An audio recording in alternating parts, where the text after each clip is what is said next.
ॐ पूर्णमदः पूर्णमिदं पूर्णात् पूर्णमुदच्यते पूर्णस्य पूर्णमादाय पूर्णमेवावशिष्यते। ॐ शान्ति शान्ति शान्तिः। शङ्करं शङ्कराचार्यं केशवं बादरायणं सूत्रभाष्य कृतौ वन्दे भगवन्तौ पुनः पुनः। ईश्वरो गुरुरात्मेति मूर्तिभेदविभागिने व्योमवद्व्याप्तदेहाय दक्षिणामूर्तये नमः। ॐ शान्ति शान्ति शान्तिः।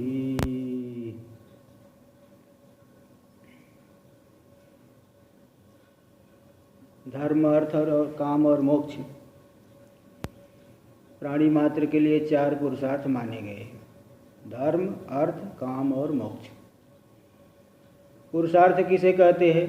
पुरुषैर अर्थ्यते प्रार्थ्यते इति पुरुषार्थ। पुरुष के द्वारा जो चाहा जाता है, पुरुष की इच्छा का जो विषय बनता है, उसे कहते हैं पुरुषार्थ। तो ऐसे पुरुषार्थ पुरुष जो है धर्म को भी चाहता है, क्योंकि धर्म से फिर सुख मिलेगा, स्वर्ग आदि की प्राप्ति होगी, सुख मिलेगा। धर्म से ही विषय सुख मिलता है, विषय भोग भी मिलता है।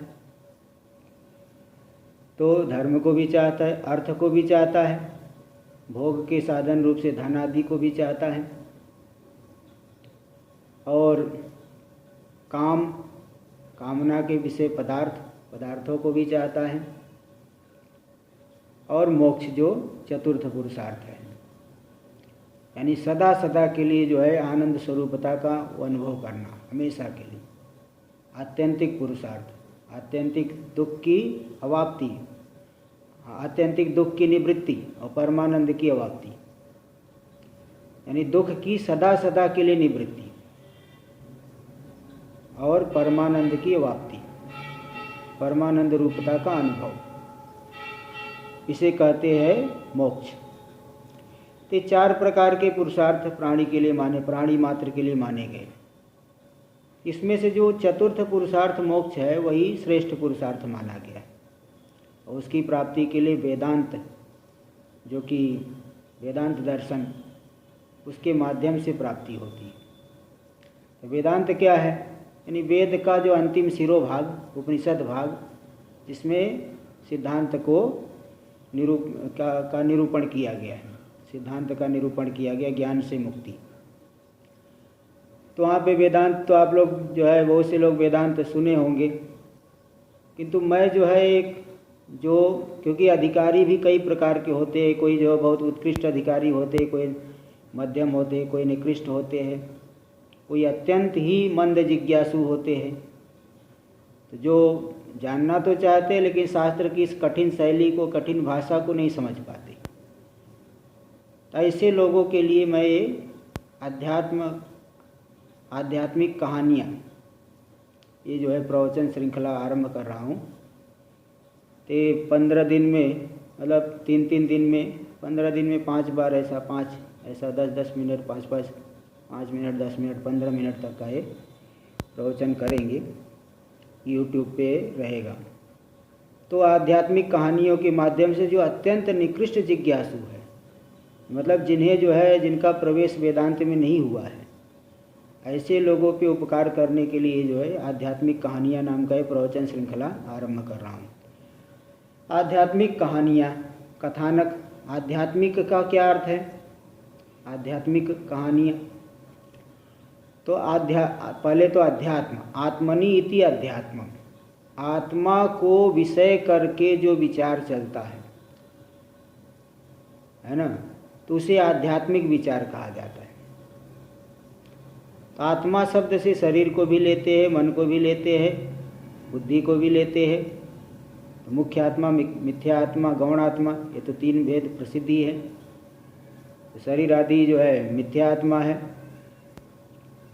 तो मतलब आत्मविचार जो होता है ना, शरीर से लेकर के शुद्ध आत्मा का निश्चय होने तक का विचार, शुद्ध आत्म रूपता का विचार।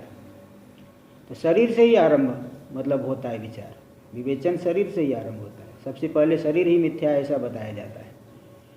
तो इसलिए आध्यात्मिक विचार मतलब आत्मा को विषय बना करके जो आत्मा की ब्रह्म रूपता, तो जीव जो है शरीर आदि मान करके रखा है, वहाँ से बुद्धि को हटा करके ब्रह्म रूपता को जो स्पष्टीकरण होता है, बुद्धि में बैठाया जाता है, तो इसके द्वारा तो आध्यात्मिक विचार जो है उसको कहते हैं। तो यहाँ पे कथानक के माध्यम से जो निकृष्ट मतलब जो अत्यंत नए प्रवेश करने के जो जिज्ञासु लोग हैं, उनके लिए आध्यात्मिक कहानियाँ इस प्रवचन श्रृंखला के माध्यम से उनके ऊपर कुछ उपकार हो सकता है। जैसे कोई एक पिता है, उसके 4 पुत्र हैं, तो चाहे कोई एक इंजीनियर है, कोई जो है डॉक्टर है, कोई जो है नौकरी कर रहा है छोटी मोटी, और कोई ऐसे ही फालतू घूम रहा है। तो पिता को तो चारों पुत्र प्रिय है, किंतु कुछ जो है जो व्यक्ति आवारा घूम रहा है उसको थोड़ा डांट देता है, थोड़ा दिखावटी गुस्सा दिखाता है, जिससे कुछ ठीक सही रास्ते पे आ जाए। इसी प्रकार वेद भगवान को तो हर एक प्राणी जो है प्रिय है, हर एक प्राणी को मुक्त कराना चाहते हैं, लेकिन सबकी योग्यता अलग अलग है। इसलिए किसी को जो है बड़ी कठिन शैली से भी बताया जाता है, किसी कहीं कहीं कथानक के माध्यम से बताया जाता है। तो श्रुतियों में यानी वेद उपनिषदों में, स्मृतियों में, गीता, महाभारत, पुराणों में, और महापुरुष लोग भी बहुत से उदाहरण दे करके बात को समझाते हैं।